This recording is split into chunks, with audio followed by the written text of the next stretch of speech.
गांव से दूर सुनसान जंगल में एक बूढ़ा मौलवी रहता था, जिसके बारे में लोग कहते थे कि वह बांझ औरतों का इलाज करता है। जवान लड़कियों को वह दुआ और दम का बहाना बनाकर अपनी झोंपड़ी में बुलाता था, मगर उस झोंपड़ी के अंदर क्या होने वाला था यह कोई जानता ही न था। जो लड़कियां अंदर गईं, उनकी जुबानें हमेशा के लिए खामोश हो गईं। आज आपको वह सच सुनने को मिलेगा जो बरसों से अंधेरों में दफन है। कहानी को आखिर तक जरूर देखें, क्योंकि जो राज खुलेगा वह आपकी रूह तक हिला देगा। शबाना एक छोटे से गांव की लड़की थी। धूप में झुलसती टूटे झरोखों से धुंधला आसमान देखती वह अक्सर सोचती थी कि क्या जीवन बस इतना ही है। वह खूबसूरत थी, बहुत ज्यादा। गोरापन, बड़ी बड़ी काली आंखें, लंबे बाल और ऐसी नरमी जैसे किसी राजकुमारी की त्वचा हो। लेकिन किस्मत, वह कभी चेहरा नहीं देखती थी। शबाना की शादी हुई थी रईस से, जो उसी गांव का एक किसान था। रईस का पिता कब का निधन हो चुका था। मां यानी शबाना की सास जहर जैसी औरत थी। उसका सिर्फ एक ही गम था कि शबाना के यहां संतान क्यों नहीं हो रही। शुरू शुरू में तो बस तंज सुनने को मिलते थे, पर समय बीत गया और तंज ताने से निकलकर अत्याचार में बदल गया। रातों को सास कभी उसकी कमरे का दरवाजा पीटती, बांझ औरत, तू इस घर की बदकिस्मती है। दिन में अगर शबाना खेतों में काम करने जाती तो आसपास की औरतें हंसती थीं, कितनी सुंदर, पर कमबख्त पेट खाली है। रईस, वह खामोश रहता, न शबाना का साथ देता न मां को रोकता। उसके लिए जैसे सब कुछ आम था। वह सितंबर की एक सुबह थी। शबाना ने झोपड़ी से बाहर कदम रखा तो धूप कुछ ज्यादा ही छुपती हुई महसूस हुई। पीछे से सास की आवाज आई, आज भी तेरे साए से मनहूसियत लगती है। शबाना का दिल टूट गया, पर आंखें पुरानी थीं, आंसू नए नहीं थे। उसी दिन दोपहर में उसकी पुरानी सहेली नजमा, जो दूसरे गांव से लौट कर आई थी, उसे मिलने आई। शबू, नजमा ने प्यार से आवाज दी। शबाना नजमा को देखकर रोने लगी। दोनों बाहर पीपल के पेड़ के नीचे बैठ गईं। जब शबाना ने सारा दुख सुनाया तो नजमा ने एक राजदाराना लहजे में कहा, मैं तुम्हें किसी से मिलाऊंगी। एक बाबा जी हैं जो बड़े पहुंचे हुए हैं, बस दुआ करते हैं, तुम्हारी समस्या हल हो जाएगी। शबाना ने पहले इनकार किया, मगर नजमा ने कहा, बस एक बार चल लो मेरे साथ, कुछ नहीं होगा, यकीन करो। वे दोनों चोरी छुपे गांव के बाहर एक पुराने पेड़ के पास पहुंची, जहां से जंगल शुरू होता था। नजमा ने बताया कि बाबा फकीर उसी जंगल के अंदर एक छोटे से मिट्टी के कमरे में रहता है। कोई उसे बाबा गुलाब शाह कहता था। दरवाजे पर लटका हुआ छोटा सा घंटा बजाया गया। कुछ देर बाद भीतर से झाड़ी जैसी दाढ़ी वाला, गहराई रंग वाला और लाल आंखों वाला व्यक्ति बाहर आया। क्या चाहिए बेटियों? उसने गंभीर में बाबा के पास जा पहुंची। बाबा ने उसे अंदर बुलाया, कमरे का दरवाजा बंद किया और कहा, कुछ खास पढ़ाइयां तुम्हारे शरीर पर की जाती हैं, तभी असर होता है। शबाना पीछे हटी। बाबा जी, मैं सिर्फ दुआ के लिए आई हूं। बाबा मुस्कुराया, ऐसी मुस्कान जैसे सांप फुफकारे बिना काटने वाला हो। तुम जैसी खूबसूरती हजारों में एक होती है, और तुम्हारा पति, वह तो मूर्ख है। तुम क्या हो, उसे तुमसे भी कोई लेना देना नहीं। शबाना ने कहा, मैं जा रही हूं। बाबा ने ताबीज की थैली से एक तस्वीर निकाली, शबाना का चेहरा और नीचे रईस का नाम। अगर तुमने बात ना मानी तो सबको बता दूंगा कि तुम खुद आती हो, मुझसे क्या क्या मांगती हो। तुम्हारा पति, तुम्हारी मां, सब तुम्हें मार डालेंगे। शबाना के पैरों तले जमीन निकल गई। शबाना के पैरों तले जमीन निकल गई। दिल की धड़कन तेज हो गई। वह कुछ लम्हों तक स्थिर खड़ी रही। कमरे में एक अजीब सी खामोशी छा गई थी। सिर्फ दिए की लौ हल्की हल्की कंपकपा रही थी। बाबा ने तस्वीर को उसके सामने झटक कर लहराते हुए कहा, समझ गई ना? अब तुम्हारे पास कोई और रास्ता नहीं है। शबाना ने बेबसी से दरवाजे की तरफ देखा। दिल तो चाहा भाग जाए, मगर दिमाग में सांस की धमकी गूंज रही थी। अगर बच्चा नहीं हुआ तो मैं तुम्हें जिंदा दफना दूंगी। रईस की बेहिसी, गांव वालों के ताने, सब मिलकर उसके कदम रोक रहे थे। वह चुपचाप बाहर निकल गई। उसने कुछ कहा नहीं। चुपचाप बाहर निकल गई। उसने कुछ कहा नहीं। बाबा की वे नजरें अब भी उसके शरीर पर तैर रही थीं। अगले दिन शबाना घर में चुपचाप रही। न खाने में दिल लग रहा था, न किसी बात में।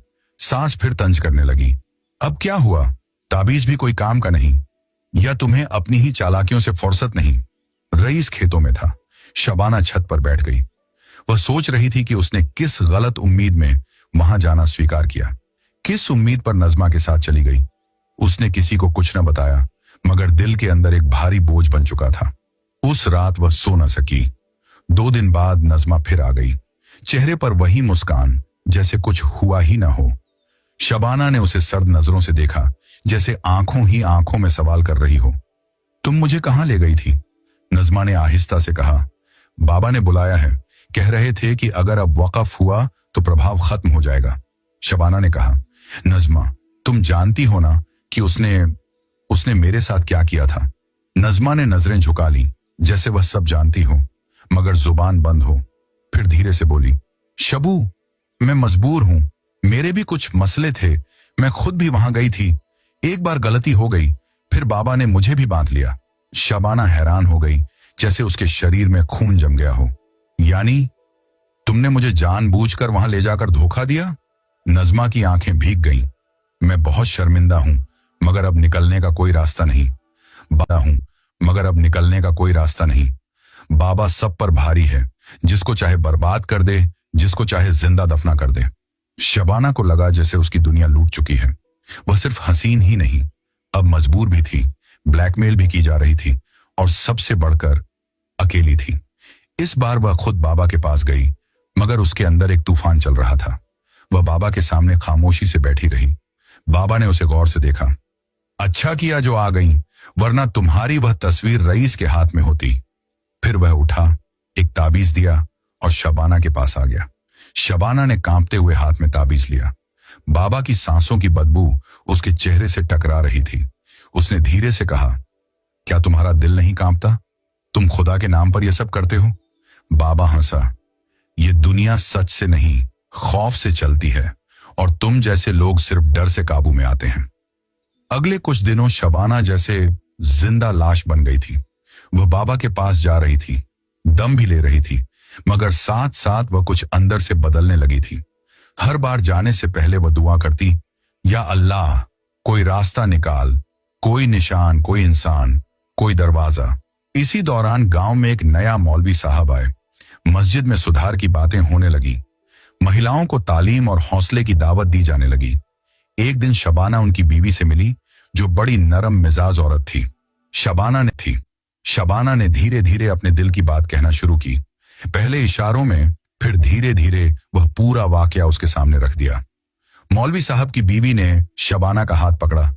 बेटी, तुम अकेली नहीं हो। अल्लाह के घरों में अंधेरे नहीं होते, बस हम आंखें बंद रखते हैं।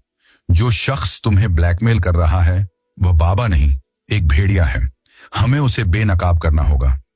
शबाना के अंदर एक चिंगारी जाग उठी। पहली बार किसी ने उसे सहारा दिया था, न कि ताना। उसने मौलवी साहब की बीवी की बात पर भरोसा किया। अगले दिन मौलवी साहब खुद उसके घर आए, रईस से मुलाकात की। रईस चौंक गया, मगर खामोश रहा। मौलवी साहब ने उसे मस्जिद आने की दावत दी।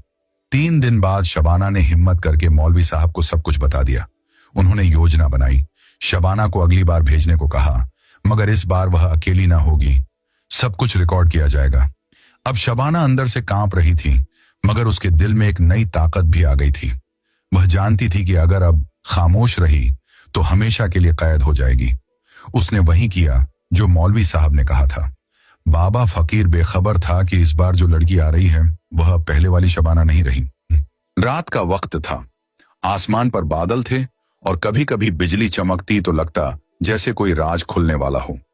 शबाना आज फिर उस कच्चे रास्ते पर थी जो जंगल के उस अंधेरे कमरे की तरफ जाता था जहां बाबा फकीर रहता था। आज उसके अंदर कोई और आग जल रही थी। मौलवी साहब ने उसकी मदद के लिए एक छोटा सा यंत्र दिया था जिससे आवाज रिकॉर्ड हो सकती थी। शबाना के लिबास में वह छिपा हुआ था। जब वह अंदर पहुंची तो बाबा हमेशा की तरह उसे देखकर मकरूह मुस्कान के साथ बोला, आखिर मान ही गई मेरी परी। शबाना ने खुद को मजबूत रखा, चुपचाप अंदर बैठ गई। कमरे में वही मध्यम दिया, वही ताबीज, वही काली चादर, मगर आज माहौल में कुछ बदलाव था। एक खामोश फैसला हुआ पड़ा था जो सिर्फ शबाना जानती थी। बाबा करीब आया, उसके बालों को छूने की कोशिश की। तुम जानती हो ना, तुम्हारे जैसी लड़कियों के लिए दुनिया कैसा सलूक करती है। तुम्हें इज्जत कहीं नहीं मिलेगी, सिर्फ मेरे पास है। तुम्हारे जैसी हसीन औरतों को काबू में रखना पड़ता है, वरना यह सारा हुस्न बर्बादी बन जाता है।